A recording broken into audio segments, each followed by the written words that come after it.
Hello, Namaskar, Vanakkam to all my dear students.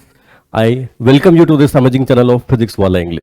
So, my dear students, to give a final push to your KVPI preparation, here we are starting a special KVPI lecture series where we are going to cover all relevant important concepts along with previous year questions. Now, I want to address one thing here. Like, this is a general opinion from students that this exam is difficult. Not at all, not at all. If you ask any teacher, if you ask any like relevant person, he will tell you that the level of KVPI exam, especially essay exam is almost JEE main level. Like very few questions, like 20% of the question you will find that these are better than JEE main level. So what makes it difficult? Have you ever thought what makes it difficult? I'll tell you what makes it difficult. When you are writing that exam, when you are reading one question, so your brain is not properly functioning. Your brain is not able to focus. What is going on back of the mind? Like when you read a question, x square minus y square equal to a square, and what you think that why Neha is not replying? Did she block me? Or why KGF part 2 is releasing so late? Why am I poor? Why am I poor? So these types of thought you are having in your mind. There is some Instagram reel song going on, busy like that. So this is the problem. This is the problem. This is the main problem. That is why you feel exam is difficult. Your multitasking brain is not doing the only task which it has to do at that time. Right? If you read question peacefully, if you try to observe what is given, what is being asked, if you write it properly, you are not going to feel that this exam is difficult. Right? Today in this session, I'll show you. I've taken all important, all relevant PYQs, all previous year questions, and I'll show you. Now, my intention is not only to write solution here. What I'm going to show you today, that the thinking behind all the solutions, what is the approach? I'll not directly write that this is the solution. I'll explain my thought process and I'll let you feel how easy questions are there. So the first topic which we are going to start, which I am going to start today in mathematics, is number system. Very important for essay, and not that like in terms of weightage for SX, but still questions are being asked. So I'll show you an year-wise analysis. Let's see. Okay, you can see for 11th class students, for questions in essay, almost 3 to 4, like sometimes 5 also. In 2017, there were 2 papers. Right, in 2017 there were 2 papers. That is why it looks like 8, but there were 2 papers. That for SX you can see the weightage is like 1 or 2 questions like that. But again, that doesn't mean that it is not important for SX. It is, because the concepts, the logic which we use to solve any number theory question, any number system question, is highly used in questions related to arithmetic means, geometric means, and some questions like where you have to find out root solutions. So whatever approach I'm going to use, it is equally important for essay and SX both. Understood?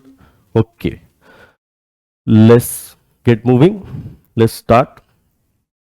So starting with all the important results, like what results we actually use in those questions. Now whatever is written here, remember, not a single thing is useless, right? It's not a random theory which I have like written for you. It's all those formulas which is being used in all KVPI PYQs, right? And these things, especially these formulas, are very basic. I expect that every student who is in 11th or 12th must know these results. Factorization of a power 4a square plus 1. Any question which is related to prime number, like any number n, they will write equal to a into b, where n is a prime, and you have to find out some variable which is there in a or b. Now in these kind of questions, mostly you will see the factor of a power 4 plus a square plus 1. So if you don't know factors, then your life is gone. Then a square, b square, c square minus ab minus bc minus ac. Now this expression also has been used multiple number of times. So this can be written as half of sum of squares, a minus b square, b minus c square, c minus a square. And the third one, the factor of a q, b q, c q minus c a b c, a plus b plus c into a square, b square, c square. Now this a square, b square, c square minus ab minus bc minus ac, we can replace it with this one also. Like we can write a plus b plus c into half of a minus b square plus b minus c square plus c minus a square. Okay. So when you say that a plus b plus c is 0 or a equal to b equal to c, then a cube b cube c cube will become equal to 3abc. And if a cube b cube c cube is equal to 3abc, then there will be two results. Either this factor will be 0 or this factor will be 0. So when a plus b plus c is equal to 0, okay, that is good, fine. Now what about this second factor? When you equate it to 0, you are equating sum of squares to equal to 0. So if you equate sum of squares, then what will happen? Each term will be equal to 0. So a will become equal to b equal to c, right? Very easy funda. I hope most of you know it. And if you don't know, you should know. Next. Now I'll step aside so that you can take a screenshot or write whatever thing is written here. Again, every funda is important. The last point has never been asked, but who knows? Who knows? Who knows? So this point is that I'll start with the last point. So if the sum of the divisors of a number n other than itself is equal to n only, then n is called a perfect number. Like 6 and 28. So if you write divisors of 6 other than 6, what are those divisors? For 6 it is 1, 2, 3 other than 6. Don't include 6. So you can see 3 plus 2 plus 1, 6. The sum of divisors 6. This is a perfect number. Okay. A prime number p can be written only as p into 1. Looks like a very so simple statement, but there has been so many questions getting asked on the same funda, right? Not just in like today's lecture, in coming lectures also we'll be having use of this thing, right? So if a number is prime, it can only be p into 1. So if a into b is prime, you equate a to 1, solve b for prime, or equate b to 1, solve a for prime. Then there are infinitely many prime numbers of the type 4 and minus 1, 6 and plus 1. This is just for an info. Okay, these points are just for information, so that like if you see this, these points will help you in eliminating options. See, the exam is not only about solving every question to the point, like knowing, you have to use elimination approach also. Like sometimes out of 4 options, 3 options can be eliminated very easily. And I'll show you today. I'll show you today in some questions, like without even going for high-fi funda, I'll just eliminate options and we'll get answer. Okay. Now this point is important. KVPY has asked questions on this. Like if you want a rational number to have a terminating form, then the denominator should be 2 power m into 5 power n. Common sense, right? This is common sense. But the problem is common sense is not so common. That is why everything becomes difficult. By 2 power m into 5 power n, if that is have in your denominator, you will have, when you divide, it will be a terminating form. Like if you divide by 3 or powers of 9 or 6, you can see it becomes non-terminating decimal number. So the denominator should be of the form 2 power 5 into 5 power n. So this point has been asked. Again, any positive integer is of the form 6q plus 1, 6q plus 3, 6q plus 5, any positive or integer. Square of any positive integer is either of the form 3m, 3m plus 1. This also has been used in some questions. Now, if you have any problem like how it is always 3m, 3m plus 1, see, you can categorize integers. Let's talk about positive integers, even negative also. So if you want to categorize, you can write it as, if you write it as 3k, something 3k plus 1 or 3k plus 2. You can categorize in these 3 groups. So when you square 3k, right, 3k square, you can see 3k square is 9k square, so it is multiple of 3. 3k plus 1. 3k plus 1, if you square it, if you square 3k plus 1, what are you going to get? 3k plus 1. Let me erase it first. So if you square 3k plus 1, you will get 9k square plus 6k plus 1. Now 9k square plus 6k is also some form of 3k dash. So this is 3k dash plus 1. Then if you expand 3k plus 2, right, 3k plus 2 whole square.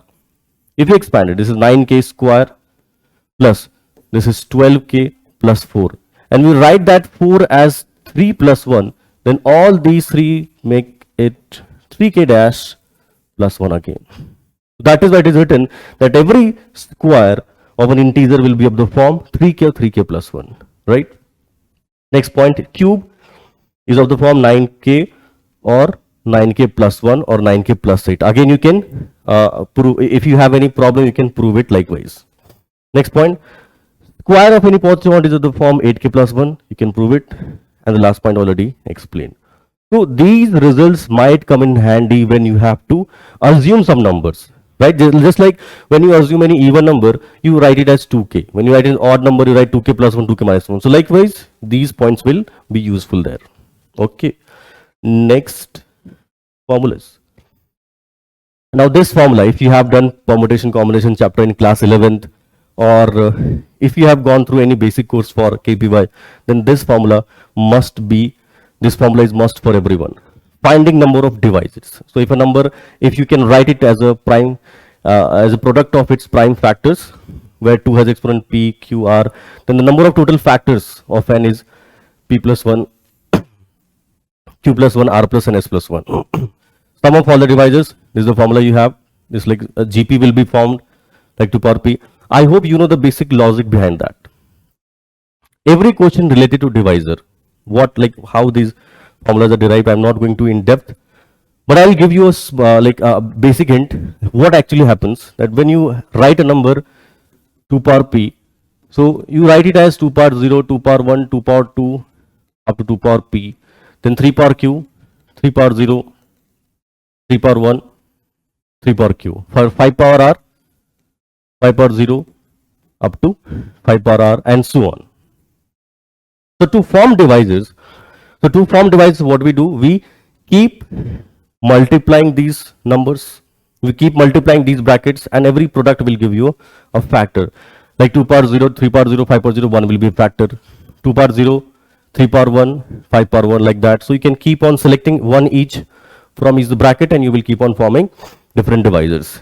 So how many are here? Total terms, there are p plus 1 terms here, q plus 1, and r plus 1 here. And if you have other brackets also, that is why it is p plus 1, q plus 1, r plus 1, s plus 1.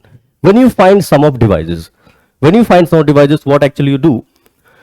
You are basically adding all these terms. So when you add it, what is this? This is a GP. So you first add these and then multiply on the terms. So this is basically nothing but product of sum of different GPs. Got it? Okay. Now there is number of ways of expression n as product of two factors. If it is number of factors is odd, plus 1 by 2 is very simple. Product of two co-prime factor. If you want to write n, okay, I'll step aside so that you can again take a screenshot or write whatever you can. Writing n as product of two co-prime factors is equal to 2 to the power number of different primes used minus 1. Now what do I mean by here? You see, if a number n, suppose there is a number n, which is something 2 power p, 3 power q, 5 power r. So how many different primes we have used? We have used 3 primes, 2, 3, 5. So this is what it means, number of different primes used, it is 3. So sorry, we'll take all 3 as, we'll take this as 1, 2, 3 quantities. So this is 2 power 3 minus 1, right? So basically what is happening that we are taking only this whole thing one time, and the rest will be like when you take HCF, it is always going to be 1. Like if 2 power p and 3 power q, 5 power r, what will be HCF? 1, right? If you take 2 and 3 together and 5 power r separated, what will be HCF? It is going to be 1. This is what we are doing here, finding co-prime factor. So it is 2 power number of different primes used minus 1. Okay, boys, friends, I hope you are getting it. Every formula is important. Please go through it. If you are having any problem, like if you have never seen this, mention it in comment section. I'll respond. I'll try to explain it.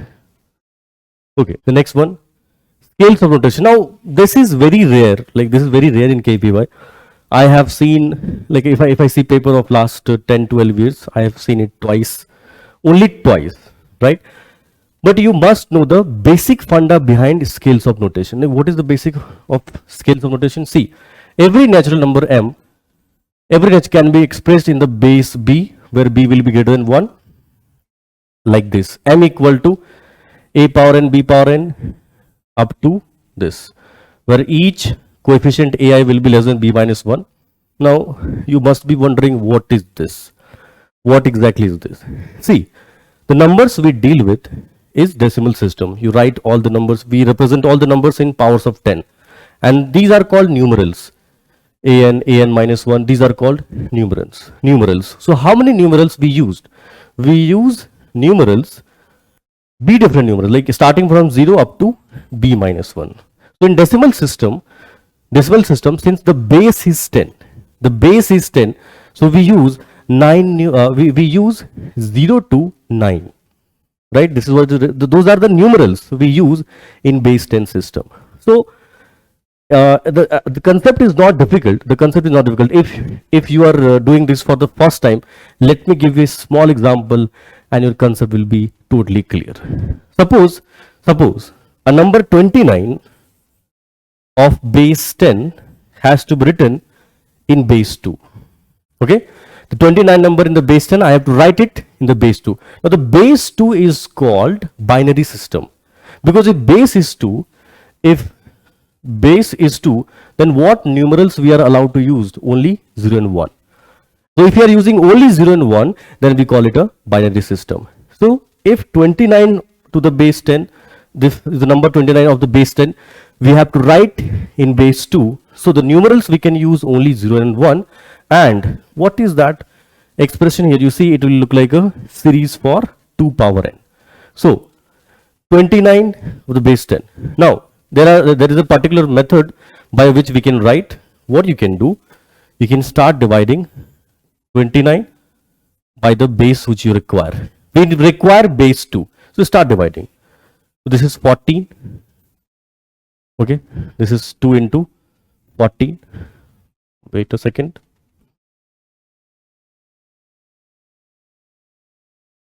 Into 14 and mention the remainder here. Remainder is 1, right? Remainder is 1. Now again divide that 14 by 2. Divide. So this is 7. Remainder will be 0. Again divide 7 by 2. So this is 2, 3. This will be 2, 3, 6. Like remainder will be 1. Divided by 2 again. So remainder will be, this is 2, 1, 2. And remainder will be 1. So again if you divide, this is 2 and now it will be 0, right? If you divide, this is 2 into 0 and remainder will be 1. So you always write in this order. So 29 to the base 10 can be written as, this will be 1, 1, 1, 0, 1 to the base 2.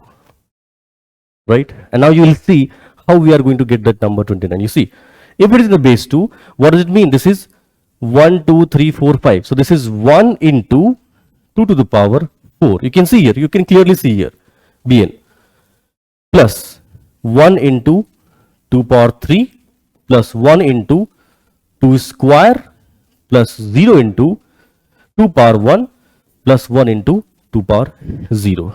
So 2 power 4, 16, 16, 8, 24, 24, 4, 28, and this is 0 and plus 1, 29. Understood? This is the process you can follow. And it's very simple to write through common sense, right? In KVPY, this is the thing. Like most of the questions you can solve using common sense. But the problem is, common sense is not so common. There is the problem. The common sense itself is not so common, and then students start struggling.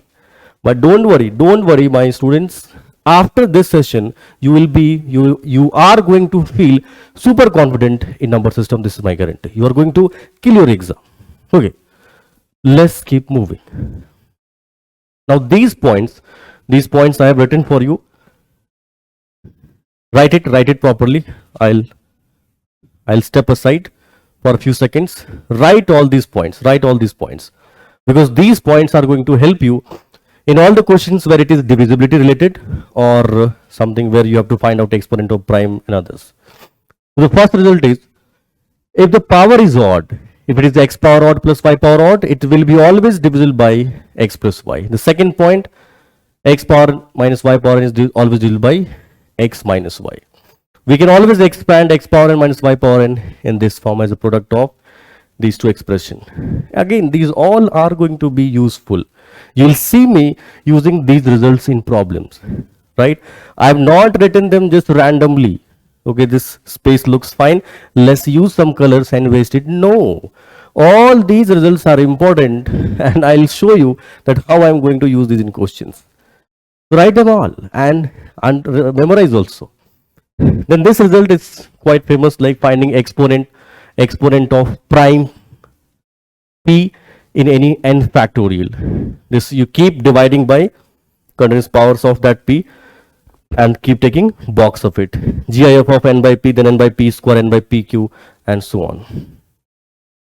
The number of coprimes. This is a new result for you. I don't know. Maybe some of you have seen this, some of you have not seen. But if you're not, KVPY has asked questions directly on this formula. So again, extremely important, and it's not so common. So number of coprime numbers to n which are less than n. Obviously, it cannot be greater than n, right? If it is greater than n, how many numbers will be there? Infinity. There will be infinity numbers. So it has to be less than n. We are only talking about number of coprimes which are to n less than n. So this is the result. What you will do? First, you will write n as some prime p1, p2, p3 to the power a, p to the power b, p to the power c, where p1, p2, p3 are the different primes. So the number of primes, coprimes, is given by the formula n into 1 minus 1 by p1, 1 minus 1 by p2, 1 minus 1 by p3, and it can go on. It can go on. This is nothing but you write n and you try to remove the factors which are not coprime, right? If you multiply this formula here, this will be n minus 1 by p1 plus 1 by p2 plus 1 by p3. So what exactly we are trying? We are trying to remove all those numbers which are divisible by p1, p2, and p3. And if we remove, since we are like this removal takes multiple number of times, so we have to ultimately add also, so that we don't subtract anything twice. Okay, so do remember it. We have direct problems based on this result. Clear, my students? Okay, let's get moving. And now coming to the questions. Let's start the game now. Okay, so again, in some questions, if you feel that I am giving very less explanation, what you have to do, you have to simply put a comment below the video. I'll respond to that, right? But I'll try to give explanation at par. You will understand 99% of the things. This is my guarantee. First question, and remember, every question is from previous year, right? All the questions which I have taken, like I have taken all these questions from previous 10-year papers, like 10-year papers from essay and SX combined. All these are filtered questions, frequent questions also, not just filtered, frequent also. The concepts which are being used in these questions are being used multiple times. Okay, so understand the theory. If you have not solved till now, like pause the video for 2-3 minutes, try it on, and then you can watch the solution. So are you ready, my students? Are you ready? Let's kill it. So first question, the largest non-negative integer case is that 24 to the power k is dividing 13 factorial. Now just look at the formula we had written, exponent of prime p in n factorial. So what will be our approach? What will be our approach? Okay, so before I start, I want to tell you one more thing, that in all the questions which we are going to do today, I'll not only just show you how do we solve these questions, I also try to let you understand my thought process, like what I am thinking while writing first step, what exactly is going in my mind after reading the question. Okay, so I'll try to focus on that part also. So now what is the question here? 24 power k divides 13 factorial, right? And it is asking the largest non-negative integer. Okay, so 24 to the power k, obviously I will not write 13 factorial powers of 24. But what I can write, I can break 24. 24 is 2 power 3 into 3. So if I can find out what is the exponent of 2 and what is the exponent of 3, then I can figure out that what will be exponent of 24 in 13 factorial. Getting my point, right? I cannot figure out 24, but I can figure out 2 cube into 3. Okay, so for 13 factorial, let's find out exponent of 2. Let's find out what is exponent of 2. So it will be box of 13 by 2 plus box of 13 by 2 square plus box of 13 by 2 cube plus box of 13 by 2 power 4. My dear students, do I need to write any more? No, because this box, this is 16 here, it will keep on increasing. So this value is 0. So let's stop here. So what is this exponent? 6. This is 6, this is 4. This box will be 6. This box will be how much? 3. This will be 1. So it is 10.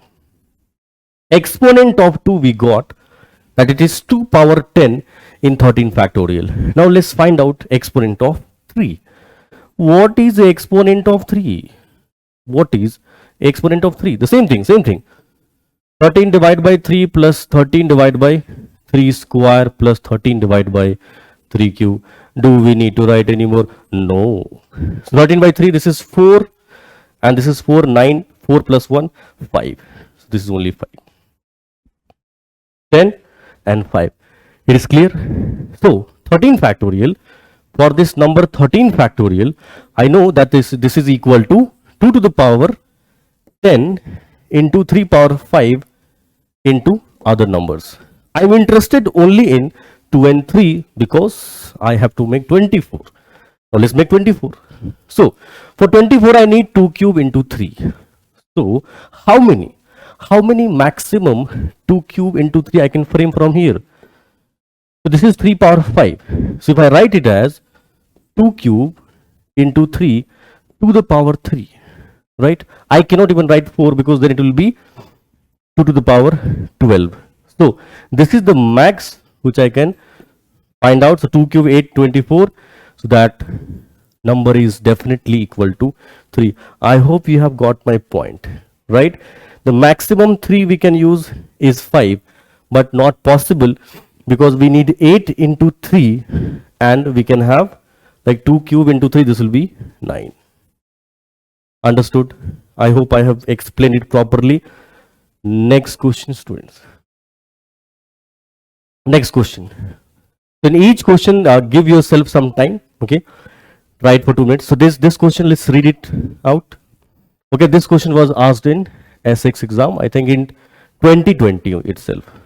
So m is equal to 2 power 30 minus 2 power 15 plus 1 and m square is expressed in base 2. Okay, this is the thing here, right? M square we want it to express in base 2, not in 10. We just did scales of notation. If you have understood that basic funda about scales of notation, you'll get it. Okay, so okay, this m square is in base 2. The number of ones in this base 2 in m square equal to, okay, so we have to figure out how many ones we are going to use here. Now I'll categorize this question as like moderate, not easy, not so difficult, moderate level question. So what we have to do, focus on only one thing. You want to write this number m square in powers of 2. That is what we'll do. And again, in 99% questions, students, I'm emphasizing on this statement. On 99% questions, the concepts which I'm going to use is totally familiar to you. Okay, this is not any fancy funda I'm going to use, any random assumption I'm going to use. Everything is already clear to you. All the fundas will be already taught to you. Okay, so you just have to see the application. If you learn how to apply it, you are going to rock your exam. Okay, see. So what is m here? M is 2 power 30 minus 2 power 15 plus 1. We want to square it. Very good. This is square it. A plus b plus c square. Don't hesitate. Square it. Don't hesitate. Square it. 2 power 30 is 2 power 60. A square plus b square plus c square, right? Minus 2ab. So 2 power minus 2. This is ab. 13, 15, 45, 46. Minus 2bc, 2 power 16. And plus, this is 2 power 31. 2 power 31. Okay. What I did, I just squared. But there are negative values also. But remember, in scales of notation, that number is a natural number. It cannot be, it cannot be, it cannot be negative. There is no negative sign allowed. Okay, minus 2, it's not allowed. It has to be plus 2. What to do? What to do? Just arrange terms properly and you'll visualize it. See, this 2 power 60 minus 2 power 46 plus 2 power 30 minus 2 power 16 plus 2 power 31 and 1 we can write as 2 power 0. So if you take 2 power 46 common from here, if you take 2 power 46 common from here, this 2 power 14 minus 1, 2 power 16 take common from here, this 2 power 14 minus 1 plus 1 into 2 power 13 plus 2 power 0. Now what I'm going to do, I am going to generate a GP here. I'm going to generate a GP here which will finish this problem. Finish. See, this is 2 power 46. 2 power 14 minus 1. Denominator I'll write as 2 minus 1 plus 2 power 16. 2 power 14 minus 1 divided by 2 minus 1 plus 1 into 2 power 31 plus 2 power 0. So next page I'll show you. This is 2 power 46. Look at this expression. Okay, I'll write this again. This the expression was 2 power 46, 2 power 14 minus 1 divided by 2 minus 1. Then 2 to the power, this was 16, 2 to the power 14 minus 1 divided by 2 minus 1 plus 1 into 2 power 31 plus 1 into 2 power 0. Now just look at this. Can I say that this is nothing but result of a GP sum? What GP? I can write this is 2 power 46 into 2 power 0 plus 2 power 1 plus 2 power 2 up to 2 power 13 plus this 2 power 16, write it 2 power 0 plus 2 power 1 up to 2 power 13 plus 1 into 2 power 31 plus 1 into 2 power 0. So now if you write this number, in powers of 2, you can see here is 2 power 46 plus 13, 59. So 1 into 2 power 59 plus 1 into 2 power 58. So how many times we are going to have 2 ka power here? Power 2, this is 14 times. Again same thing. In this part also we are going to have 14 times 1. Right? In base 2, how do we write the number? Exactly in this way. 1 into 2 power something. So 14 ones will get it from here, 14s from here, and 2 more from here. This is 1, this is 1. So total we are going to use 30 ones. We are going to write 1 30 times. Understood? Again, I had only one idea. What is definition of base? Did I use any special result? I did not. I used result of a GP. Now that is like very little type of formula for you. Clear? I am up to my words. What I told you, only basic fundas. Clear, boys? Clear, students? Next question. Okay, so what will be the answer here? This is 30. Next question. Okay, read this question now. Read this question is, let n1 is 2 power 55 plus 1 and n2 is 165.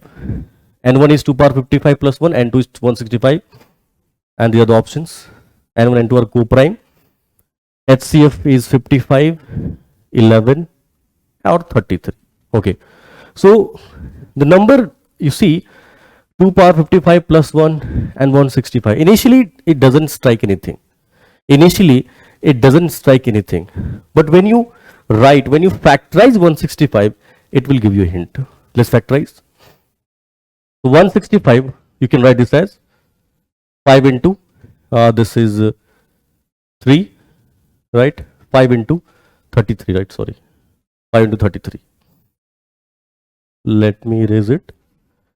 This is 5 into 33, and this is 2 power 55. Okay, so this is 5 into 33. Now this number 2 power 55, that number n1, Can I write, or I can write it as 5 into 3 into 11 also, no problem. Now that number 2 power 55, can we have the one common term here? Definitely we are going to have. Students, you see, I can write it as 2 power 5 to the power 11 plus 1. Correct? Now what is 2 power 5? This is 32 plus 32 to the power 11 plus 1. And this one I am writing as 1 to the power 11.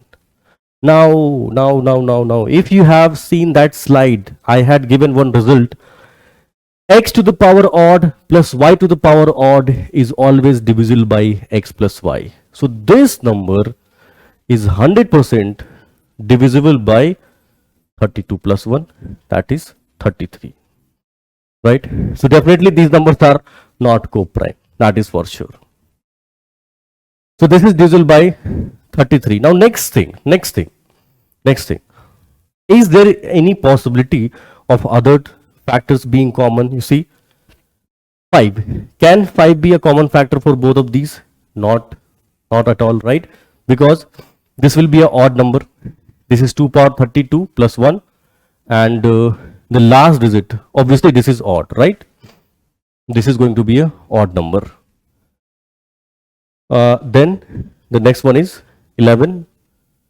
Yeah, so 33 we already have written. 33 is the HCF.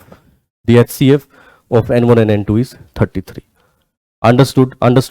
This is again question from SA part. Initially we had no clue, but when you expanded 165, the idea got clear. But again, if you are not aware of the result that x power odd plus y power odd, the same odd, is divisible by x plus y, life will be problematic. So whatever concepts I have written, you are supposed to go through each and every one. Cool. Okay. Next question. Let's get moving. Next question. Now this is one of the simplest question ever asked. Or the simplest, lulest question. What is the question here? How many ordered pairs of m comma n integers satisfy? Right? N by 12, 12 by n. So m into n is basically 12 square. So m into n is 12 is 2 square into 3. So 2 power 4 into 3 square. So what basically they want to do? They want us to find factors, and in how many ways we can write as product of 2. But there is one catch here. This is ordered pair m comma n. So every time you write a comma b, b comma a will be your answer. So just find out total factors, that's all. Just find out total factors, that will be the answer. Getting a point? If 144 is 16 into 9, then 9 into 16 will be also the answer. And because this is an ordered pair, right? So what we have to do, we only have to find out total factors. So what is the total factors here? This total factors will be equal to 4 plus 1, 2 plus 1, and answer will be 15. And here answer is not 15. Answer is not 15. Why it is not 15? Because you have not seen one word properly. It is only integers. Now many cases what happens that they give positive integer. You are used to see this word positive integers, but here it is given only integers. So you have to consider negative also. So for every positive pair we'll have a negative also. So answer will be 15 into 2 for if you consider negative, right? If you consider negative also, it will be 15 into 2, total 30. 30 is your answer. Cool. Next question. How do you feel now, right? How do you feel now about all these questions? Easy you must be feeling easy. And if you are not feeling easy, you might be feeling very, very easy. But I can guarantee that no one is feeling that these questions are difficult. If you are feeling that these questions are difficult, start eating Chyawanprash every morning. 1 scoop Chyawanprash. It will help your brain. Okay. Tried and tested on some LUL students. Okay, read this question. What is this question here? The question says the number 43361 can be written as a product of two distinct prime numbers P1, P2. P1 and P2. Fine. Further, assume that there are 42,900 numbers which are less than 43361 and are co-prime to it. Jackpot. Jackpot. Jackpot. How? We have a formula. We had written a formula for this, that how to find number of co-primes. Otherwise, your brain will explode. If you have not done and you try to formulate here, your brain will explode. But since you are my student, so that is why you have a jackpot. You have the formula, use it. And the good thing is that we have only two values, so the calculation will be also easy. So what being said, there are 42,900 numbers which are less than this and are co-prime to it. Then P1 plus P2 is. So what is that 42,900? What is that 42 into 900? You should write instantly, you see this. So 42,900 will be equal to that number n into 1 minus 1 by P1 into 1 minus 1 by P2, right? And what is the 10? What is the 10? What is the 10? That n is P1 into P2. Because what is being written? P1 into P2 is this. So 42,900 is equal to P1 into P2. Then this is 1 minus 1 by P1 into 1 minus 1 by P2. So if you calculate it, what is this value here? This will be equal to how much? This is P1 minus 1. So this is P1. Okay. Wait a minute. I'll write it on the next page. Okay. I'll write it on the next page. Yup. So 42,900 was equal to P1 into P2, and it was 1 minus 1 by P1 into 1 minus 1 by P2. So this is just multiply it, P1 into P2. This is 1 minus 1 by P1 plus, right, 1 minus 1 by P1. Okay, wait a second. Yeah, 1 minus P1 minus P2 and plus 1 upon P1 into P2. So 42,900. Okay, 42,900. This will be equal to, if you now multiply P1 P2 inside, this is P1 P2 minus P2 minus P1 and plus 1. P1 P2 is known to you. P1 P2 is already known. What is P1 into P2? That number n is P1 into P2. It's given. So what is that number? 43361. That number is 43361. So 42900 is 43361. I'll check again. Right. Minus, this is what we need, and plus 1. So what is P1 plus P2? This is 42,900 minus, I wrote it opposite. This is 43362.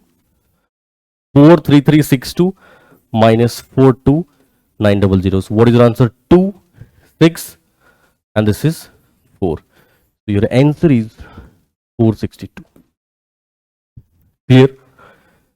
For all the students who knew the result, it will be solved within a blink. But if you are not aware of the result, then again just keep writing, and you will not know where answer is. Okay, you have to save your time also. I'm not saying that you won't be able to derive it. It takes seconds, not seconds, minutes, right? But you have to save your time. Next question, students. So for an integer n, Sn is a set which is having n plus 1, n plus 2, and up to n plus 18. Which of the following is true for all n greater than equal to 10? Right, n is an integer, obviously positive integer, because we are interested only greater than equal to 10. So we have to see which one is correct. So first one says Sn has multiples of 19. Now just look at that set. That set is having n plus 1, n plus 2 up to n plus 18. So is it always multiple of 19? Is that true? If you put n equal to 19,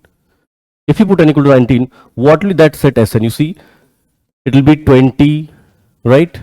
then 21 up to 37. 20, 21 up to 37. Is there any multiple of 19? No. False statement.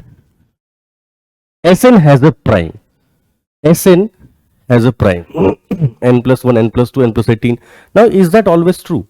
You see, the set contains 18 consecutive integers. So, are we always having one prime in the set of 18 consecutive integers? If you look at 1 to 100, 100 to 200, it is difficult to count. But as you go in the higher side, there you will not see that the jump will be more, right? For example, if you consider number 1129 to 1151. Now here 1129 is a prime. The next prime is 1151. So the difference here you can see is 22, and obviously this has only 18. So this is again has a false statement. Now some of you might be thinking, sir, what is this? How will you remember? Again, this is a common sense, no? That when you go down to these bigger numbers, obviously the gap will be greater. Okay. Sn has at least 4 multiples of 5. Is it? Is it? Put n equal to 15. Put n equal to 15. So what Sn will be? 16, 17 up to 33. How many multiples of 5 you see? How many multiples? The first one is 20, then 25 and 30. And how many multiples we're saying? At least 4 multiples. False. This is also wrong. So the only correct option is D. Now let's verify also that Sn has at most 6 primes. See, this Sn here, when you see, there will be 8 odd numbers, 8 even numbers. So in those 9 even numbers and 9 odd numbers. So in those 9 odd consecutive. Now remember, these are consecutive odd numbers. So exactly 3, right? Exactly 3 will be multiple of 3. Exactly 3 will be multiple of 3. So maximum 6 prime can be there, not more than that. So this is a true option. So I hope you got it. I hope you got it. Again, not difficult. We are just trying to analyze each option. And let's move to next question. Read it. What is the question saying? That A1, A2 and B2 points in the plane. Which one of the following is not a possible value of the distance between A and B? Now I was telling you that we can solve some questions by eliminating options. This is one of them. We don't need any special theory. You see, and the numbers are given so simple: 65, 83, 74, 97. It's a 2-digit number. So how easy it is. You see, 65, 8 square plus 1. 74 is 7 square plus 5 square. 49 plus 25, 97. 97 will be equal to, this will be 9 square, 81 plus 16.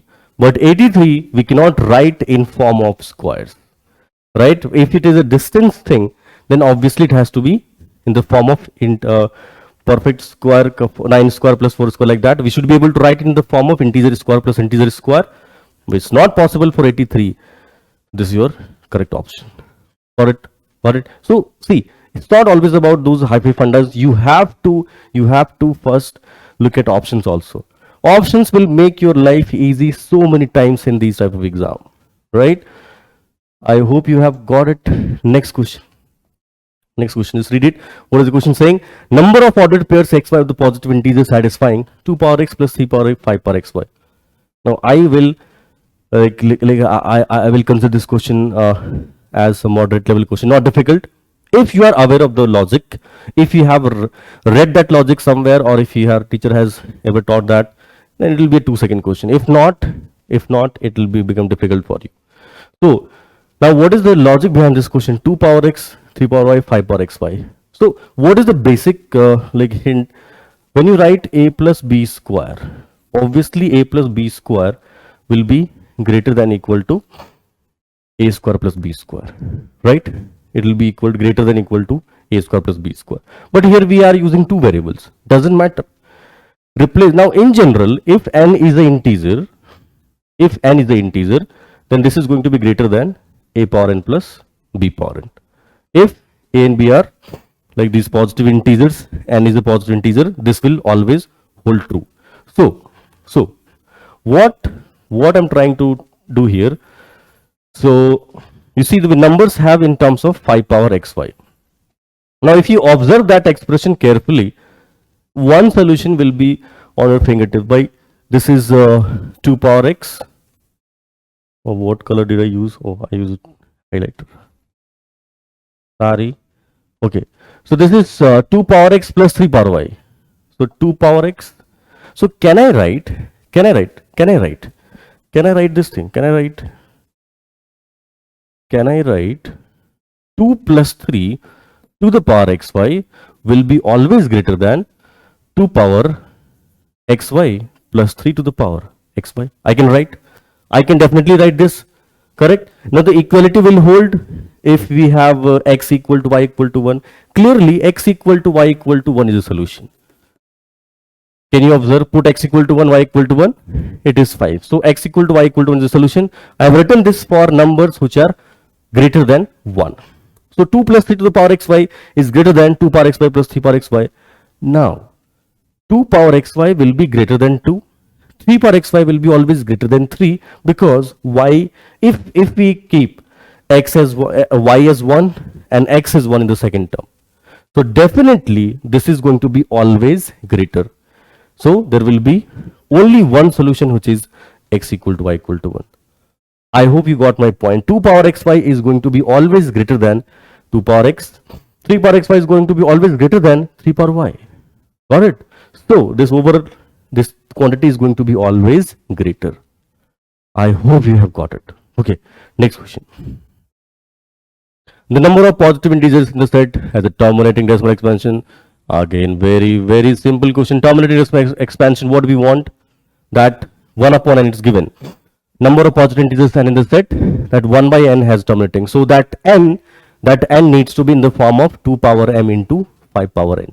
We had written there that logic, right? I hope. So this is 2 power m into 3 power n form we want. This number n, right? Let's write it as capital N. This should be in the form of 2 power. The denominator should be in the form 2 power n, 3 power n. Okay. So from the set from 2, 3 to the power 200. So sorry, not 2 power m, 5 power n. Sorry. Let me correct it. It's that number n, if it has the terminating decimal, so that number n, it is in the form 2 power p, 5 power q, where we have to select pq from that set. So if you select p and q, let's put q equal to 3. So we put q equal to 3, 5 power 125 will be the only number, right? 5, 3, 2. We can put only 2 power 0. If you put 2 equal to 1, it will exceed, it will become 250. Then if you put q equal to 2, so 5 square. So 5 square. So 5 square into 2 power 0, right? 5 square into 2 power 1. Then 5 square into 2 power 2. Then 5 square into 2 power 3, right? 25 into 8 to 200. So these 4 numbers will be there. When q is 1, so 5 power 1 into 2 power 0 up to, how many we can write? 5 power 1 into 2 power. Since we are using only 1, so 2 power 5 is 32. 32 into 5, 160. 2 power 6 will be 64, and it will exceed. So we can go up to 2 power 5. So 0 to 5, 6 terms here, 0 to 3, 4 terms here, 6, 4, 1 term here. Is there any other possible? Definitely there is one more possible. The others possible. Put q equal to 0. So 5 power 0, so 2 power 0. So this will go till, it will be till, it cannot be 2 power 0, because it starts from 2. So q equal to 0, 5 power 0 into 2 power 1. So 2 power 1 up to, this will be 2 power 7 is 128, so 2 power 7. So there will be 7 terms. So 7, 6, 13, 4, 17, 18 is the answer. Okay. I hope the logic is clear. We already had written this fact that the denominator has to be of the form. The denominator has to be of the form. What form is that? 5 power q, 2 power p. Cool. Okay, let's move to next question. So in this question, what is given? The 5-digit number ABCD when multiplies by 9 gives the 5-digit number EDCBA. The sum of the digits in the number is. One of the most beautiful questions I have seen in KPY. There are two methods. One method is extremely lengthy. So if you get into that method, your life will be ruined. So what we have to do, we can figure out these digits with very much ease here. See, so you are multiplying ABCDE by 9 and you are getting EDCBA, which is again a 5-digit number. What does it mean? That this A, it has to be 1, right? This A has to be equal to 1 because when you are multiplying with 9, you are getting only a 5-digit number. So A definitely has to be equal to 1. Clear? Because if it is 2, 9 to 18, there will be a carry. It will be a 6-digit number, but we have only 5-digit. So A has to be equal to 1. Fine. So A equal to 1. So now the number becomes 1 B C D E into 9 is equal to E D C B 1. Right? So E also is fixed now. If it is 1, what is E? E is 9. This implies that E has to be equal to 9, right? Because this is 1 here, so this has to be 9. So now the number is 1 BCD 9 into 9 is equal to 9 DCB 1. We have found out value of 2 digits here, A and E. Now you see, it depends on B now, right? It depends on B now. Like if you are multiplying, and this is 1. So if there is any carry, it can be 0, right? So either it is only 1 or 0. Getting my point. When you multiply 9 with B, it should result in either 9 or like it should be, it cannot have carry because then it will be added to it. Getting my point. So there are two cases from here. Either we can have B equal to 0 or we can have B equal to 1. So let's see both these cases. So B equal to 0.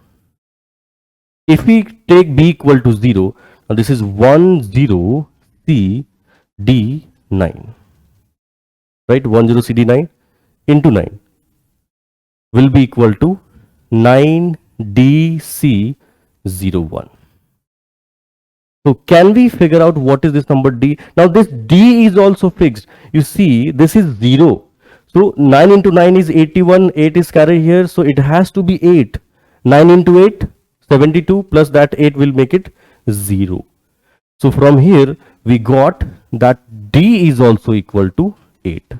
So the number becomes 10C 8 9 into 9 equal to 9D is 8 C01. Now here comes the point. You see 98C01 is the number.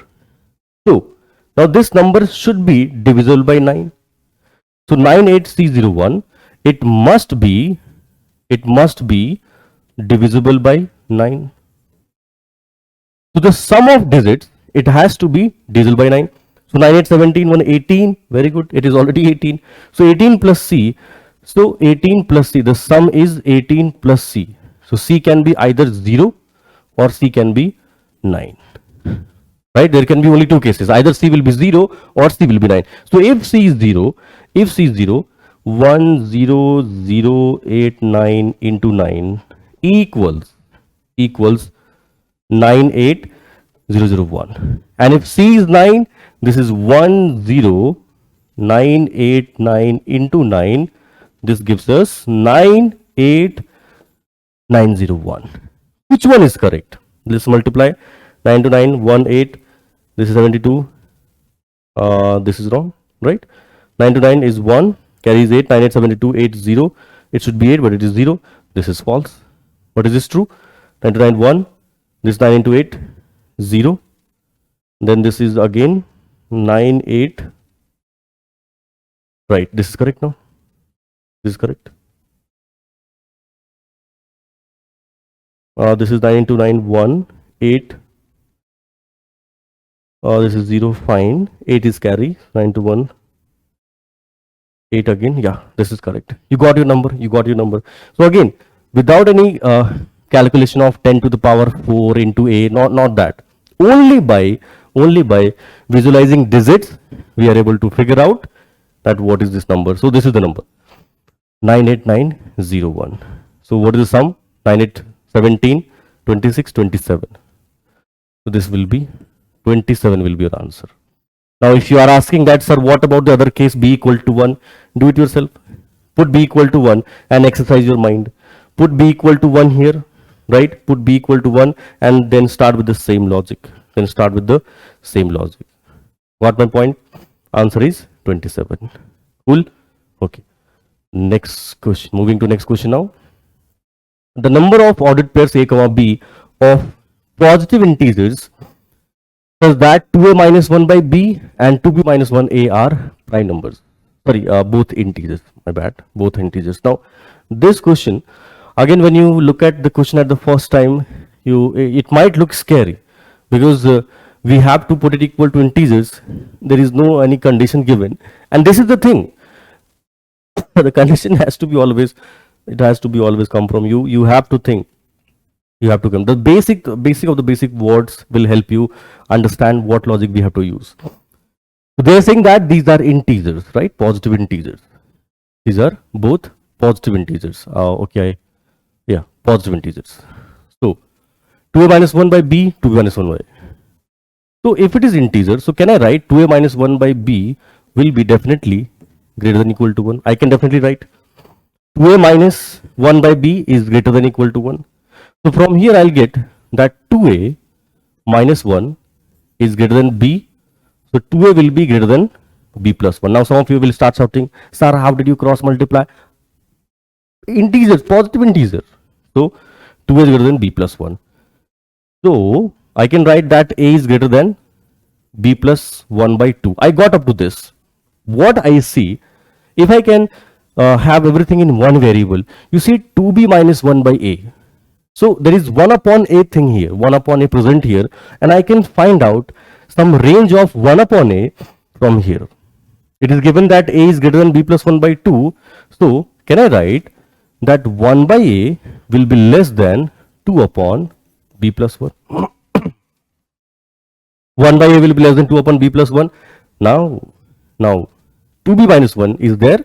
So let's multiply it. Let's multiply 2b minus 1 both the sides. So 2b minus 1 by a will be less than 2b. So this is twice of, so 4b minus 2 divided by b plus 1. Right, so 2b minus 1 is less than this. Now 4b minus 2 upon b plus 1 is completely in form of b.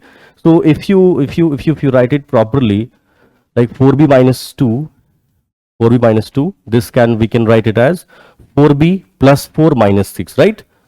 4b, we can write it 4b plus 4 minus 6 divided by b plus 1. So when you separate out, this will be 4 minus 6 upon b plus 1.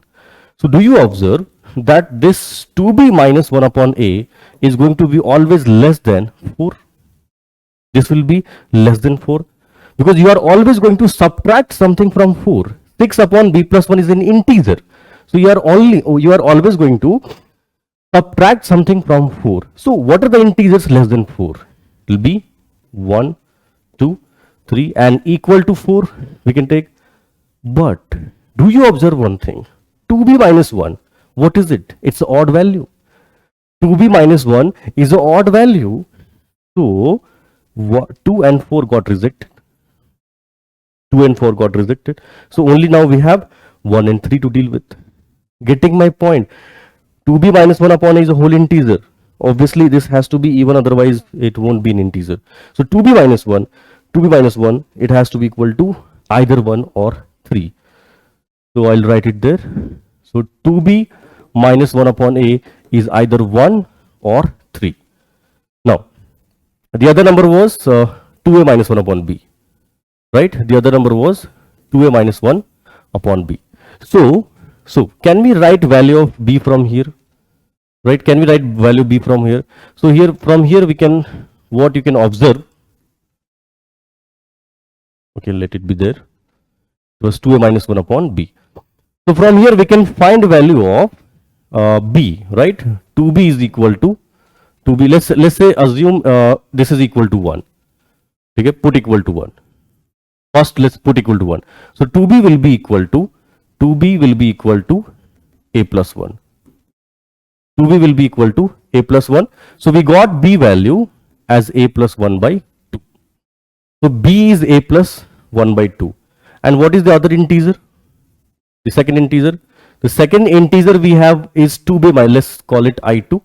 Let's call it i1. So the other integer is 2b minus 1 upon a. 2b minus 1 upon a. Right? Sorry, this we already have been using. We have to deal with the other one. This is 2a minus 1 by b. It is 2a minus 1 by b. Now, students, we have got it as 2a minus 1 upon b. So what you have to observe here, we have got b in terms of a. We have got b in terms of a. So replace it here. It will be equal to 2a minus 1 divided by. Replace b. This is a plus 1 by 2. It will be going to numerator. This will be 2. What is integer 2 now? Integer 2 is 4a minus 2 divided by a plus 1. Integer 2 is 4a minus 2 divided by a plus 1, which we can write as 4a plus 4 minus 6. It is 4 minus 6 upon a plus 1. Now think of the values for which it can be integer. This is the point. This is the point what we wanted.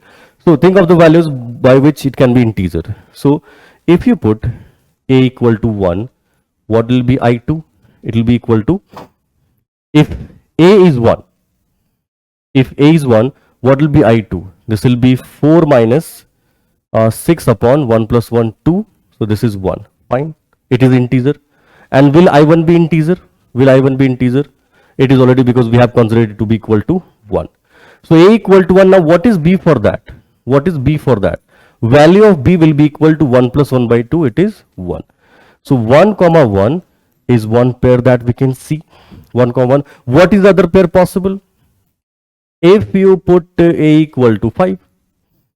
If you put a equal to 5, this I integer i2 will be 4 minus 6 upon 6, which is 3. So for a equal to 5, this is 3. And if you put a equal to 5 here, b is also 3. Right? So this is also true. 3 comma 3. The second pair 3 comma 3 is also true. Fine. Is there any other value by which we can frame it integer? No. I think this is it, a equal to 5.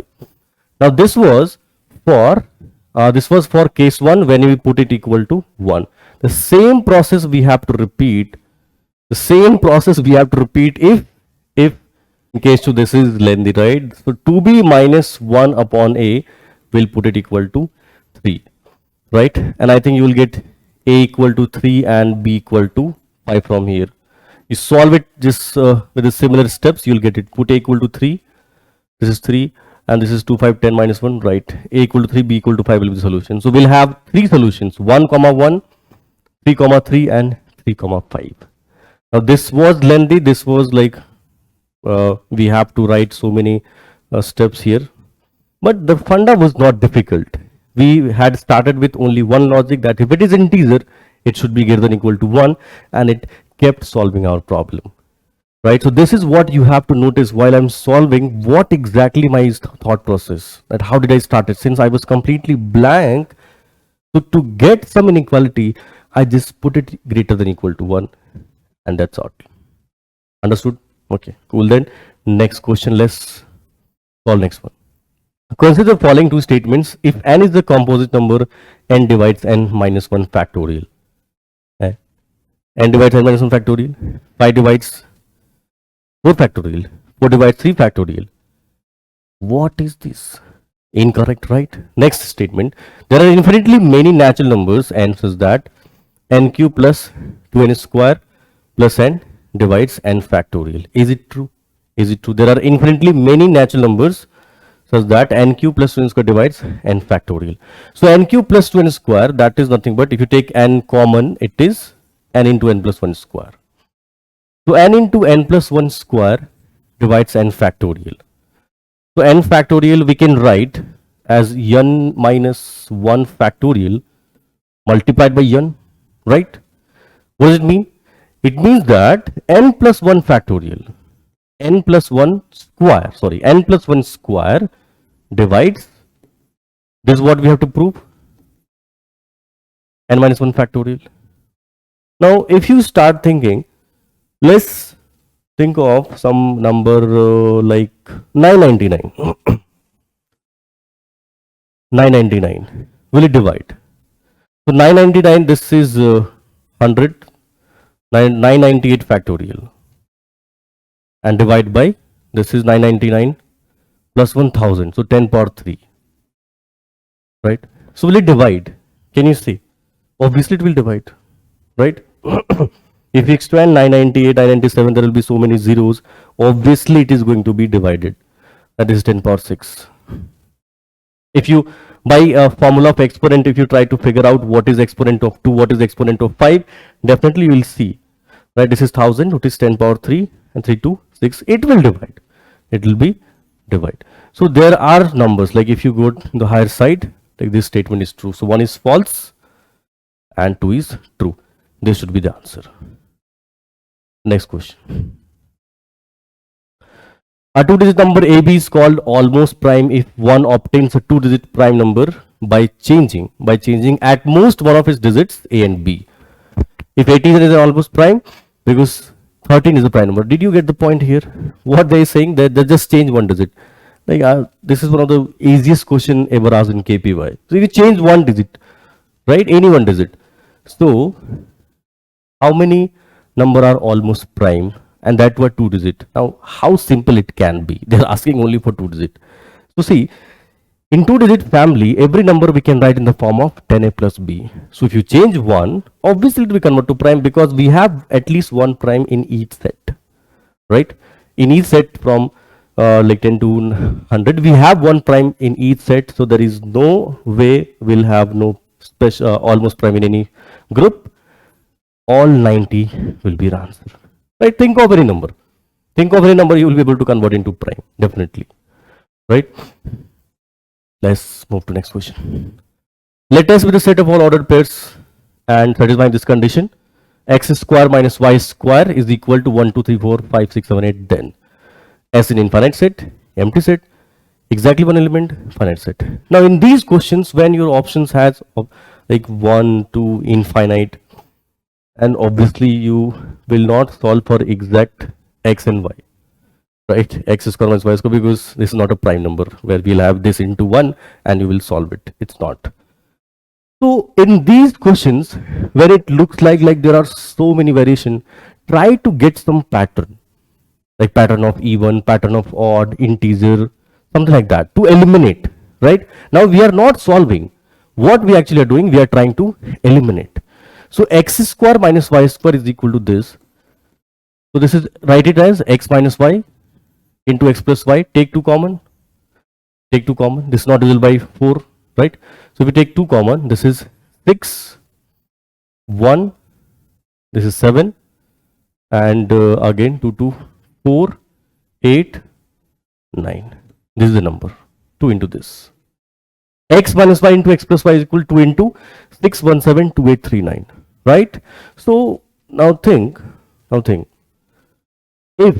if x is odd, first case, like if x is even and y is also even, so both these numbers will be of the form 2k1, 2k2. So if this is of the form 2k1, the y is of the form 2k2, right? If x is of 2k1, I'll write one. Let's say x is something like 2k1 and y is something 2k2. So if you replace it there, will it be 4 times, won't it be 4 into k1 minus k2 into k1 plus k2? Now what does it mean? That the number is divisible by 4, but is your number divisible by 4? Not at all. What is your number? This is 2 into this, last place is 78. So this is not going to work. X, y cannot be both even. Same case, if you take x as odd and y also as odd, same place, you will get something 4, because you can see 2k1 plus 1, 2k1, 2k2 plus 1. So again it will be 4 into something. So this case is also false. You take one even, one odd. You take one even, one odd. So let's say x is even, y is odd. So if x is even, y is odd, let's say x is something 2k1 plus 1 and y is 2k2. I took opposite. Let's say x is odd, y is even. Right? I took opposite. X is odd, y is even. Let's substitute it here. So if x is odd, 2k1 plus 1. So this is 2k1 plus 1. Now, no. Just wait. Just wait. 1 is odd, the other is even. What is odd minus x is odd, right? What is odd minus even into odd plus even? Odd minus even will be odd. Odd plus even will be odd. The resulting number is odd. Game over. Game over. Odd. Odd. This is the even number. So even if you take the opposite thing, x even, y odd, it's not going to work. So yes is the empty set. This is your answer. And this is what I'm trying to convey. That don't think in a complicated way. Think of the easiest thing, integers, even, odd. It will help you eliminate options. Okay, let's move to next question. So consider the equation 1 plus a plus b square, 3 into 1 plus a square b square, a, b are real numbers, then, okay. So 1 plus a plus b square 3. So let's simplify it. Let's see what happens. Right? How many solutions we have? Since it is only square, so it should not be tough. Now this is also one mindset. Right? If you see 3 terms, there are more number of chances that we get this in the form of either sum of perfect squares or some expression which we know how to factorize. Right? So don't get intimidated by the question. Expand it. So 1 plus a plus b square. 1 a square b square. This is 2a plus 2b, and then this is 2ab is equal to 3 times. So 3 plus 3a square plus 3b square. So if you subtract these, what are we going to have here, boys? Students, what are we going to have? 3a minus a square, 2a square, 2b square, then 2a, 2b minus 2ab. So aren't we going to have this expression a square plus b square plus 1 minus a minus b minus ab equal to 0? Right? This is what we'll have. Now, does this look familiar? It should. We have done this. Write it. This is a square, b square, c square minus ac minus bc minus ab equal to 0. This is a minus 1 whole square, b minus 1 whole square plus a minus b whole square equal to 0. Right? If you see this, you can refer to that result.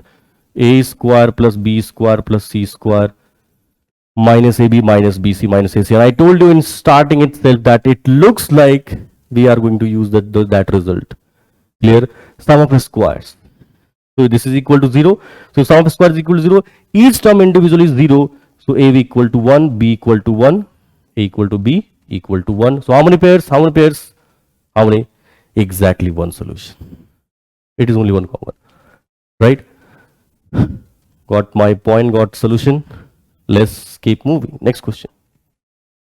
What is the question here? If n is the smallest natural number, such that smallest natural number, okay, it is written twice, such that n plus 2n plus up to 99n is a perfect square, the number of digits n square is.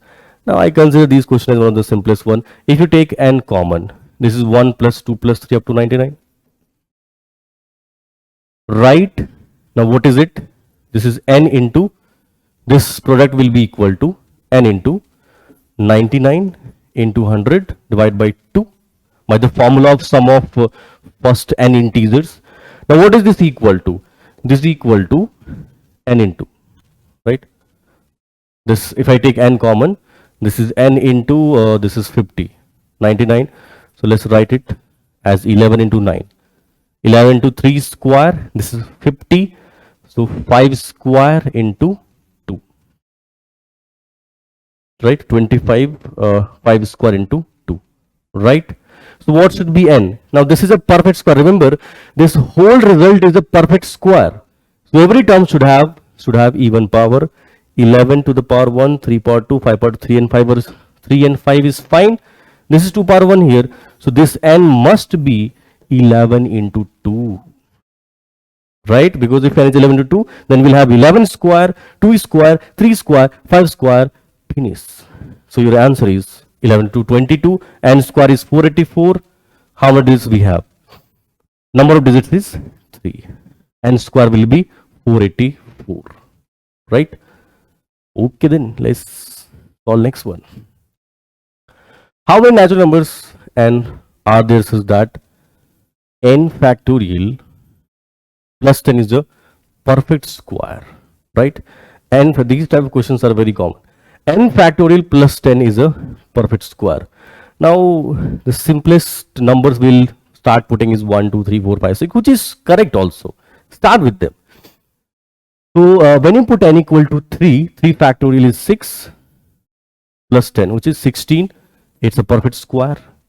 Now 4 factorial plus 10, 24 plus 10 is not. Now if you exceed 5 or 5 plus, so let's say 6 factorial or 5 factorial, 5, same thing, 6 factorial plus 10. So this will have some multiple of 10. So if you take 10 common,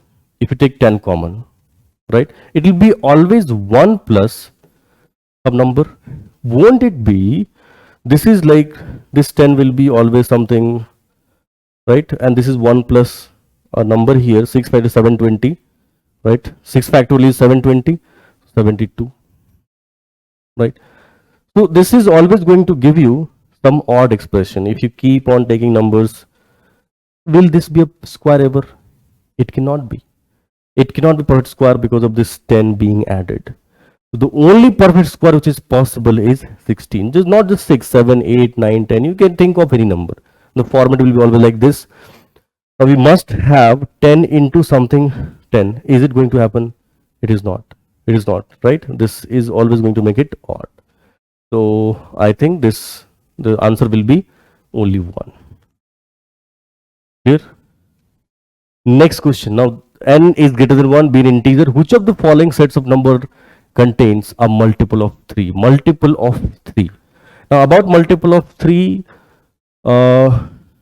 you see, when we write a 3 consecutive integer, it is always multiple of 6, so it will be multiple of 3 also. Now in the options, if you observe closely, in option B, this is n power 19, and we can factorize this. This will be n power 19 plus 1, n power 19 minus 1. So this is 3 consecutive integer, right? This is 3 consecutive integer. And if you are having 3 consecutive integer, it is always multiple of 6. So obviously it will be multiple of 3 also. Alright, very lul type of question. Option is B. Let's solve next one. The number of all 2-digit numbers such that n is equal to the sum of square of digits in tens place and cube of the digits in units place, right? And it is a 2-digit number. So if you think of the number AB, what is being said? N is equal to the sum of, this is 10A plus B, right? 10A plus B is equal to square of digits in tens place, A square, and cube of the digits in unit place, B cube. So write the equation here, frame equation here. 10A minus A square will be equal to B into B square minus 1. Correct? So if you take A common, A into 10 minus A, this is B into B minus 1 into B plus 1. Again, the same funda that we had used in previous question. If it is B into B minus 1 into B plus 1, you are having a product of 3 consecutive numbers. What does it mean? What does it mean? It means that it is multiple of 6. What can we do to make it multiple of 6? Look it to the LHS. If you put A equal to 6, right? Because this is multiple of 6. This thing is multiple of 6. Right? So if you put A equal to 6, what is this number? This is 6, a equal to 6, this is 4, 10 minus 4 equal to, this is b into b minus 1, b plus 1. So what will be b for it? B must be, you can say 24. So if I put b equal to 3, right? So 63 is one number possible. 63 is one number possible. What about the other one? If we can put a equal to 6, we can put a equal to 4 also, because we have 10 minus a. So put a equal to 4 also. So if you put a equal to 4, this is 4 into 6 again, 10 minus 6, right, equal to b into b minus 1, b plus 1. So what is the other number which we can say? 3 and this is 4. So if we put b equal to 12, right, 12 we want. So if we put b equal to how much? 24 again we have to frame. So if we put b equal to, right, a is 4 and if you put b equal to 2. So this is 2, 1, 2 plus 1, 3. No, that is not work. That is not working. If you put b equal to, I think same again, b equal to 3. Why we are thinking of some other values? So 43. Right? And if you see in 43, it is equal to sum of square 16 and plus 27, 43, right? So these two are the numbers 43 and 63. So we have two such numbers. Again, see, do you just see level of these questions? In the number of questions I have explained today, you will hardly feel 2 or 3 questions to be difficult, but you can see these levels. You have to think in straightforward manner, right? Just read question, write the given information, or you can see the calculation part. The calculation part is also being very simple if you have observed all the given data properly. If your observation is proper, you are going to kill it, right? Let's keep moving. Next question now. Next question. A, B, C are positive integers, 2 power A, 4 power B, 8 power C, 328. Then A plus 2B plus 3C upon ABC is equal to, okay, 2 power A, 4 power B, 8 power C, 328. So we have to solve for AB simultaneously. But do you see one thing, that every term is having multiples of 2, right? So this is 2 power A plus 2 power 2B plus 2 power 3C is equal to, this is 8 into 41, which is 2 cube. So if I take 2 power A common, right, 2 power A, so this will be equal to 1 plus 2 power 2B minus A plus 2 power 3C minus A equal to 41. Divide that 8 here. So if you divide that 8, which is 2 cube, so it will become A minus 3. This is 41. Now 41 is a prime number. Game over. 41 is a prime number. So this is basically 41 into 1. You cannot make 2 to the power A minus 3 41. So this A must be equal to 3. A must be equal to 3. So if A is 3, fine. So this is 1. Now 1 plus, so this part has to be equal to 40. So 2 to the power 2B, A is 3, plus 2 to the power 3C minus A 3 is equal to 40. This should be 40. And I don't think it is difficult now. You can easily figure out what are these values.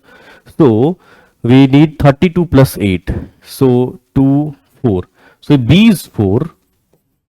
So 2, 4, 8, 5, 2 power 5. And what should be C? C is 2. 3, 2, 6, right. C is 2. So A is 3, B is 4, C is 2. And you will have your answer then. A plus 2B plus 3C. So A is 3, 2B is 8, 11. And 11 plus 6, 17 by 24. This is your answer. Clear? You see the level of this question, how low it was. So let's not stop. We still have some more questions to do. Next question, students. The number of ordered pairs where Mn belongs to 1, 2, 3 to 50, so that 6 power m plus 9 power n is a multiple of 5. Okay, multiple of 5. So if they want multiple of 5, now observe 6 power m, 9 power n. 6 power n. Let m be any number in this value. Let m be any value of this set. This unit digit will be always end up in 6. For 9, unit digit will end up in two ways, right? Either it is 9 unit place or 1, right?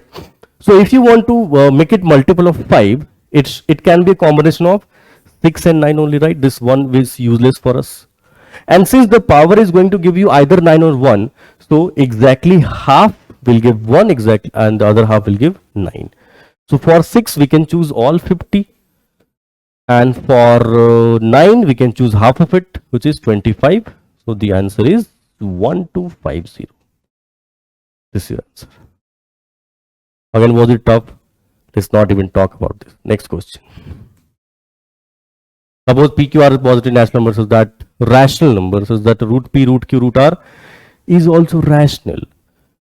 Then, okay, now in these kind of questions, like it looks confusing. Again, stick to the basics. What is said? What is being said? That is rational, right? And PQ are positive rational number. Fine. So root P, root Q, root R. Let's say some quantity S, where S belongs to rational. This is what we assume, that S is a rational number.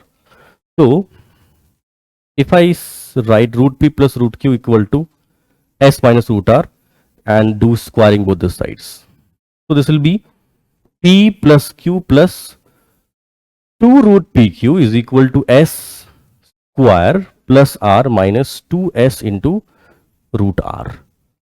Now P is rational, Q is rational, S square is rational, R is rational. What does it mean? What does it mean?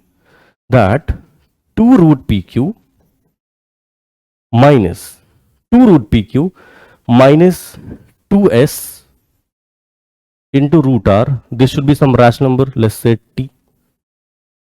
What or not? This should be also some rational number T. So 2 root PQ plus 2S root R. So let's remove 2, it's the same thing, right? It will, okay. So now PQ, right? Root PQ equal to T plus S root R. Now T is also rational. Got my point? Because rational plus here it has to be rational because the sum of rationals will be rational. So PQ equal to T square plus S square into R minus 2T minus 2T. Now plus 2T into S into root R. Now what do you observe here? What do you observe? This is PQ is rational, rational, rational. So 2T is rational, S is rational. That means root R is also rational, right? Okay, this is irrational written. Wait.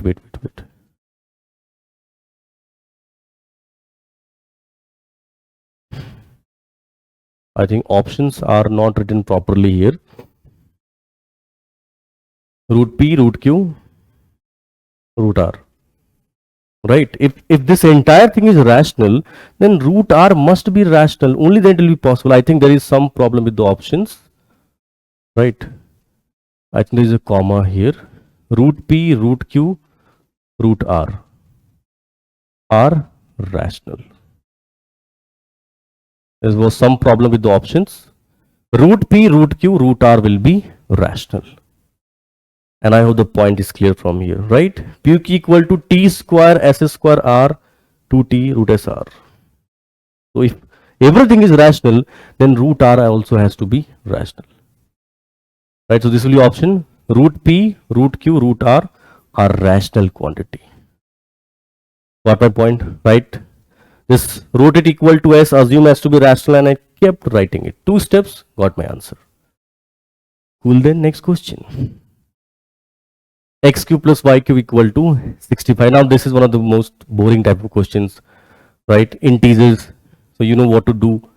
X plus Y into X square plus Y square minus XY is equal to 65 is 5 into 13. So you equate it to 5 into 13 or 65 into 1. Obviously negative is not possible because these two are positive numbers. So just try it on your own. Okay. There's a type which we have been dealing with most of the questions. Try it on your own. Next question. Let n be the least positive integer such that whenever a non-zero digit is written after the last digit of n, right, last digit of n, the resulting number is divisible by c. Okay, the sum of the digits of n is okay. If you write number n and a c after it, so this number will be something of the form 10n plus c. Now what is being said? The resulting number is divisible by c.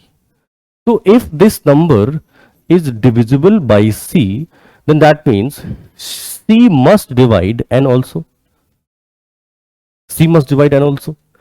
So now c is a digit, right? C is a digit. So how it is going to be true? C has to divide n. So what is it? It is LCM of all the digits, right? C has to divide 1, C has to divide 2, it has to divide by 3, it has to divide by 4, divide by 5, 6, 7, 8, 9. So what is the common thing? Take LCM. So it is LCM of 1, 2, 3, 4 up to 9. So this thing you'll get it as, what will be LCM here? LCM will be 2 cube into 9. So this is 3 square. 2 cube into 3 square into 5 into 7. I think this will be LCM. Right? 2 cube into 3 square into 5 into 7. Right? So 2 cube is 8, 72. 72 into 5, 360. 360 into 7. So this is 2, 250. What is sum of digits? 9. Very nice question, right? If this is not striking that it has to be LCM, right? What is the thought process here? If it is divisible by like all the digits c, it will be by 1, by 2, by 3, by 4. So it must be the common divisor. So it will be, it must be divisible by the LCM of all these digits. It will be 2520. Sum will be 9. Got my point? Okay. Next question. A prime number is called, especially if there exists prime P1, P2, P4, such that P1 plus P2, P3 minus P4. Now these questions, when you see in your paper, you'll cry with happiness. You'll cry with happiness because some questions you are like struggling to get answer, and these questions you read question, it's only English, there is no maths here. P1 plus P2, P3 plus minus P4. Obviously 2 has to be 1 prime. Right, because if you add 2 odd prime, it will become even, and only even prime with us is 2. So one number has to be fixed is 2. What is the other possibility? It can be P1 plus P2. So it will be 3 plus 2 and 7 minus 2. Right. So there is only one possibility, which is 5. Right. This is what we want in paper. These are the types which we like most. Okay. Next question. Let us be the sum of the digits of the number 15 square into 5 power 18 in the base 10 then. Okay, so all of you have done characteristic and Mantissa. You have to use that. 15 square into 5 power 18. So 15 square into 5 power 18. So we have to find out its characteristic. So 15 square is 5, 3. So 5 into 3. So 5 square, 3 square into 5 power 18. Right? So this number is 5 power 20 into 3 power 2. Right, correct? 5 into 3, right. 5 power 20, 3 power 2. So take log, this number n, take log here. So what will be log n? Log n will be equal to 20 log 5 plus 2 log 3. And log 5 is known. Log 5 is 0 point something 6998. And log 3 is 0.4771. So if you add it, you get it as something 14 point something, right? So if you take box of it, what is characteristic? Characteristic will be box of 14 point something. It will be equal to 14. So the number of digits is 14 plus 1, 15. Number of digits, right? I'll write here. Number of digits is 15. Now when we get number of digits as 15, we are interested in sum of the digits, and that too in range. So number of digits is 15. Now one more thing you should observe here, that the number is going to end up with 5, right? The unit place will be 5 for the integer part before decimal. So this is 5. So there are 14 more. So it will be 14 into 9 plus 5. What is this? For 131. So this can be the maximum value. And what is minimum? It will be 1 plus 5, 6. 6 will be minimum. You can write your answer now. It will be from 6 to 140. This is the answer. Got the point? Let's move to next question. Okay, so moving to next question. Here we have what is the sum of all natural numbers n such that the product of the digits is equal to n square minus 10 and minus 36. It looks scary again. If you go into calculation, it looks like the problem is going to be lengthy, but it is not. You see, n square minus 10 and minus 36, there is a limitation here on n. Since this is product of digits, it has to be greater than 0. So this is n minus 5 whole square minus 61 should be positive. So n cannot be 12, n can be starting from 13 onwards. Right, integer, that n value will be 13 onwards. So it fixed that it has to be a 2 digit, 3 digit, 4 digit, like that. So let's check for 2 digit number first. Let's check for 2 digit number. 2 digit. Now for any 2 digit number, the product will be definitely less than 81, right? So n square minus 10 and minus 36 will be less than what? Less than 81, less than equal to 81. So n square minus 10 and minus, this is 117, less than equal to 0. So if you find out roots for this quadratic, this is 10 plus minus under root of b square 100 plus 4ac minus plus 4ac. So this is 468, right? B square, this is 478, right, divide by 2a. So this comes out as 10 plus minus root over 568 divided by 2. So almost 24. So this is 24 and 10, 24, 10, 34 by 2, 17. So this n, the range you are getting, that's some negative value to 17. So when you check, only n equal to 13 satisfies. Obviously n has to be greater than 12. So if you check for 13, 14, 15, 16, only for 13 it satisfies. So n equal to 13 is one correct answer. Now when you check for triple digit or 4 digit number, what you will observe, if you check for a triple digit, right, a 3 digit number, if you check for a 3 digit number, now the product should be always less than, right, this product, n square minus 10 and minus 36 should be less than 9 cube, right? Product should be less than 9 cube. But there is a condition on n also, that n should be greater than 100. N should be greater than equal to 100 because it's a triple digit number. So when you put n equal to 100 in this, now this 100 minus 5 square minus 61, this particular thing, like this is always greater than 9 cube. When you simplify it, you will see like 95 square, what is that? Some 4 digit number, minus 61, 9 cube. If you subtract, obviously it is far greater than 9 cube for the least value of n. For the least value of n, this product is greater than 9 cube. So triple digit, 3 digit number is not possible. Same for, you check. Similarly for other like 4 digit, 5 digit, it won't satisfy.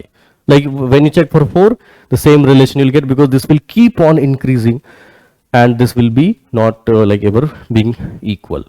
So the only possibility is n equal to 13. Your answer will be n equal to 13.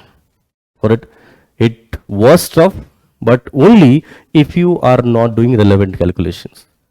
Okay, let's get moving to next question. A, B, C, D are 4 digit numbers chosen from the set. Then minimum value of, again very simple, a by b plus c by d, they are telling. What is the logic? Denominator must be maximum, numerator must be minimum. So choose that. So either it could be 1 by 9 plus 2 by 8 or 1 by 8 plus 2 by 9. So this is 72, 8, 18. So this is 26 divided by 72. What about this? This is 72, 9 plus 8, 16, 25 by 72. What we have to find out, which one is minimum? This is your minimum, right? Again, your favorite type of questions because no calculation at all. Next question. But this type of question you'll get only if you are super lucky. This question, you see, for any integer n square plus 3 is never divisible by 17, n square plus 4 is never divisible by 17. Now this is also one trick here which I'm going to tell you. Whenever they talk about divisibility by any number, you assume number in the multiples of that plus minus k, right, or plus some lambda or k value. Now since they want to check by 17, so I'll assume that that number is some 17k plus some value r. It is multiple of 17 plus r. So n square, what will be n square plus 3?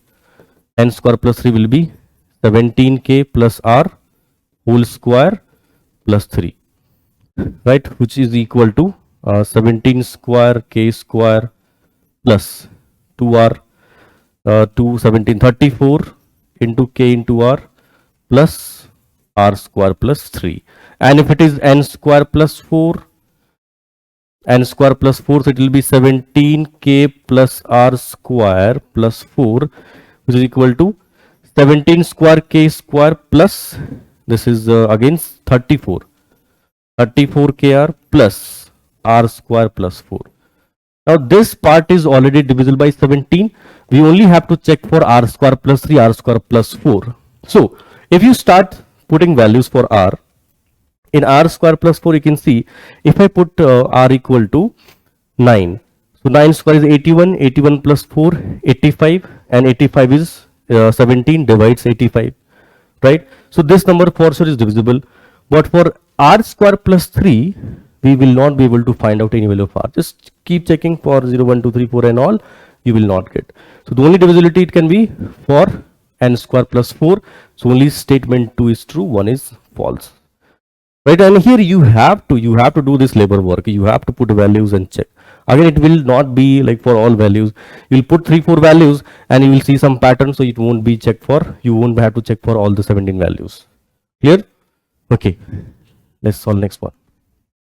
So let r t be the real number such that t square positive integers a and b. Then for any choice of positive integers a and b, t cube is never equal to, okay, t cube. So t cube we can write t square into t, right? So t square is given at plus b into t, right? T square is at plus b into t. So this is t square into t. So 80 plus, so this is at square plus bt. Now again we can replace t square. What is t square? At plus b. At plus b plus bt. So this is a square plus b times t plus ab. So this is what you have t cube equal to. Now just check from the options which one is not going to be true. A square b plus ab.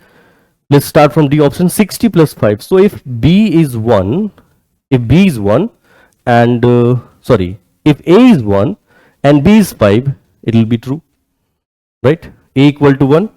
For option D, we'll put a equal to 1 and b equal to 5. Now option C, 10t plus 3. 10t plus 3. So 10t plus 3. So okay, fine. A equal to 3, b equal to 1. 4t plus 3. For A option, 4t plus 3. So b equal to 3, a equal to 1, b equal to 3, a equal to 1. Getting my point? But for 8t plus 5, can we find it out? It is not going to be possible. 8t plus 5, we cannot frame it. So this is your answer. Okay. Let's move to next question. So let's assume with the sum of all integers cases that for n greater than 1, then 9 divides Sn if and only if. Now k is between 2 and 2n plus 1, right? So between 2 to the power n and 2 to the power n plus 1, how many integers are there? How will you write? Like 2 power n, next number will be 2 power n plus 1, 2 power n plus 2. So this will keep on going till you write 2 power n plus again 2 power n, right? 2 power n plus 1, 2 power n plus 2. This is sum. So 2 power n, 2, 2 power n plus 1. It is greater than 2 power n, less than 2 power n. Okay. Okay, fine. So if you add it, what is this Sn here? What will be Sn? What will be Sn? So since it is greater than 2 power n, so will not include 2 power n. And less than 2 power n plus 1, right? So it will be up to the last number, this. So how many terms do you see here? We have 2 power n minus 1 terms. Do you observe? We have 2 power n minus 1 terms. What is sum of this n term here? What is sum of n term? We have total 2 power n minus 1 term here. So this 2 power n will be multiplied 2 power n minus 1. Okay. This is multiplied 2 power n minus 1 times plus 1 plus 2 plus 3 up to 2 power n minus 1 times. So if you add, this will be 2 power n into 2 power n minus 1 plus, this is the formula, 2 power n minus 1 n into n plus 1 divided by 2. So we can clearly take 2 power n minus 1 into 2 power n common. So what is left? What is left? This is 1 plus 1 by 2, 3 by 2. Right? So this is 3 into 2 power n minus 1 into 2 power n minus 1. Now that's it. This is where from where we decide. 1 3 is already there. 2 power n minus 1 is not a multiple of 3. So 2 power n minus 1 should be made multiple of 3. So this question is only dependent on making this factor 2 power n minus 1 should be multiple of 3. Now in the options you can choose values. From the options you can choose values, and any and odd will satisfy it. Right? 2 cube. It should be multiple of 3. 2 power n minus 1. So if you put values 2 power n, right, this is minus 1. N equal to even, not odd. N equal to even will satisfy. Like put n equal to 2 square minus 1 3, put n equal to 4, 2 power 16 minus 1 15, 2 power 8, right, it will satisfy. So your answer is even. Okay, so I hope you have enjoyed this session. You understood all the problems very well, and in any problem, if you felt any difficulty, if you still have any conceptual problem, do mention it in the comment box. I'll respond to all the queries there. So that's all for today. So in next lecture, I'll be coming up with polynomials. Again, this is a very the kind of topic which is not being much like asked in your regular notebooks. The kind of questions KVPY is asking, like, it's slightly different from the traditional one. So we'll do that in detail, right? And all the best. Just keep working hard.